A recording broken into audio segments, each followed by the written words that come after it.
ka, et ega mul on 20 aastat Eesti koondise pagasit, et 2002 ma jooksin Euroopa karikavõistlustel, ehk siis see praeguse nimega on meeskondlikud meistrivõistlused, eks ole. Ja ütleme nii, ega need rehvid on hakanud juba ju logisema ja noh, neid on päris keeruline hoida heas olukorras. Ma olen nüüd 39 ja järgmine aasta on näed ju 40, nii et ühel hetkel tuleb piir ette, kust arendada. Aga ma olen rahul, et ilus kohtus lõpetada ja ega see maratoni töö lihtne ei ole, nii et tuleb nüüd teha natuke lihtsamat töid. No väga hea, sul on pikk ja kuulsusrikas ja Eestile palju au ja positiivseid hetki pakkunud jooksjad ja selja taga. Mis sa nüüd tegema hakkad ja ma mõtlen just jooksmise seisukohalt, et mõni jooksumees ju ei taha peale karjääri jooksmist üldse näha. Mõni hakkab agaralt käima rahvajooksudele neid võitma. Mis sinu plaan on? No minu plaan on ikka jääda jooksu juurde. Ma armastan jooksmist ja see melu mulle meeldib. Nii et ma olen ka nüüd sellest aasta algusest harrastas jookseid nõustanud. Just selle mõttega, kes tahavad maratoni joosta, nad saaksid seda joosta niimoodi, et nad seda naudiksid, nad tooksid terved finišisse ja see perioodil nad oleksid terved. Aga Romka, suured tänud ja ajakirja jooksja poolt edukat elude jätku ja uusi saavutusi juba ka väljaspool jooksuna. Aitäh! Elu on fantastiline, et ega rahvast oli nii palju ja eestlaseid oli palju ja ma jooksin väga targalt, et ega esimene pool oligi eesmärk natuke tagasi hoida. Sain päris hea pundi, isegi töötasime üheskoos väga hästi. Minust isegi meie pundist lõpuks mõned isegi suutsid veel ettepoole töötada, et kui sa jooksid esimese maratoni, siis ju rääkisime sa ise ka, et proovid ära, on teada, mis see maraton on, teine on juba kergem, noh, võib öelda, täna vabandage väljendust, aga polnud sittagi kergem. Jah, ega ilm ei hellitanud, rada ka ei hellitanud, et maratoni võib siis lugeda korda läinuks, kui sa oled jooksnud nii, et sa oled endast nagu hetkel maksimum tulemuse võtnud. Pole alustanud liiga kiiret, pole alustanud liiga aeglaselt, teinud kõike rajal õigesti. Kas täna oli nii? Jah, see täna oli väga keeruline jooks. Ma ei saa öelda, et ta väga keeruline jooks oli. Algusest peale oli kiire ja ma ei oodanud, et see tuleb nii kiire. Aga samas ma ei olnud selles mõttes arge, et ma mõtlesin, et tundub, et päris kiirena, et siis mingi hetk vaatasin, et see grupp, kellega ma kokku jäin, et see oli liiga aeglane.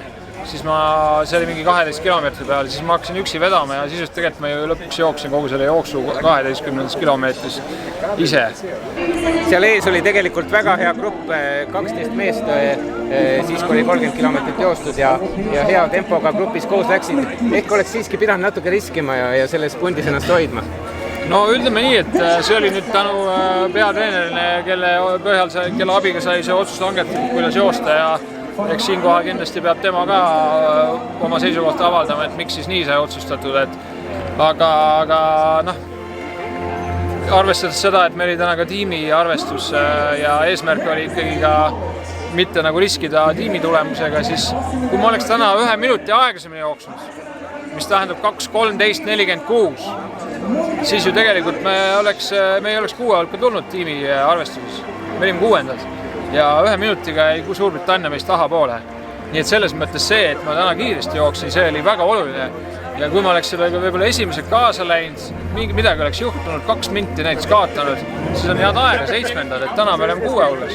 Seda on siiski hea näha, et meie meeskond tuli nagu ühtse tervikuna lõpuni, kõik mehed alla 2.20. Romka tegi väga ilusa oma karjääri lõpujooksu, Kaur jooksis ennast täiesti tühjaks, andis kõik võistkonna eest ja seda oli hea vaadata, nii et tegelikult ma arvan, võite tänase päevaga igati rahul olla. Ei muidugi, eks tunded on erinevad ja mõtted on ka erinevad ja eks osa minust veel jookseb selle raja peal, et noh, eks ma arvan, et kokkuvõttes ma olen ikkagi väga tänulik, et nii nagu treener on öelnud ka, et eliitsportlaste probleem on selles, et nad on liiga nõudlikud ja teinekord ongi mõni sekund või mõni koht, et raske on nagu noh, tegelikult suures pildis me peame olema tänulikud ja sellega see ettevalmistus kogu selle ürituse jaoks on olnud ikkagi väga põhjalik ja ja täis igasugu riske ja ohvreid ja olgugi, et meil oli ideaaltingimused kuskil Šveitsis, aga tegelikult noh, päevast päeva elada treeningrütmi peal 5 nädalat perest eemal, pooled isolatsioonis,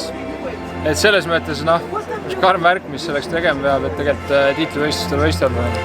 Ja no see Šveitsi laager oli kindlasti hea, aga eks need meie ühised Keenia jooksud ka sinuga koos andsid ju mingisuguse osa sellesse tänasesse õnnestumisse.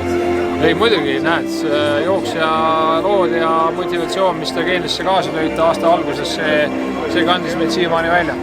No Tiidrek, ütle nüüd ausalt, kuidas sa ennast tunned, et kas sinus on veel midagi sees, et tulemust veelgi parandada, näed sa treeningutes veel varu, et sa oled ka juba väga kogenud maratoni jooksja, aga vähemalt mulle tundub, et see ei olnud sinu viimane sõna täna. Ei olnud, aus olla, nagu, mida ma veel tahaks nagu. Ma tahaks ühe korra nii võistelda, täna reaalselt, no okei, meid oli 68 võistlejat, ma olin 11, ma olin tegelikult esimeste hulgas, on ju. Absoluutselt. 2 minuti sees on seal kõik need 11 meest, on ju. Aga mida ma oleks tahtnud, mida ma veel tahaks kogeda ja ära teha, on see, et ikkagi seal eliitgrupis joosta nii, et ma suudan ka lõpuni joosta. Et pakkuda ka seda emotsiooni ja eks tuleb see jooks veel.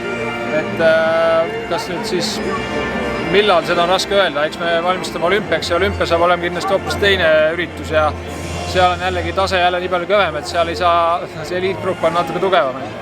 Eks näha ole, ma kindlasti jätkan, patt oleks asi pooleli jätta, aga ma jätkan ja teen seda oma parimaga ja tundub, et noh, hetkel ma olen oma elu parimas konditsioonis.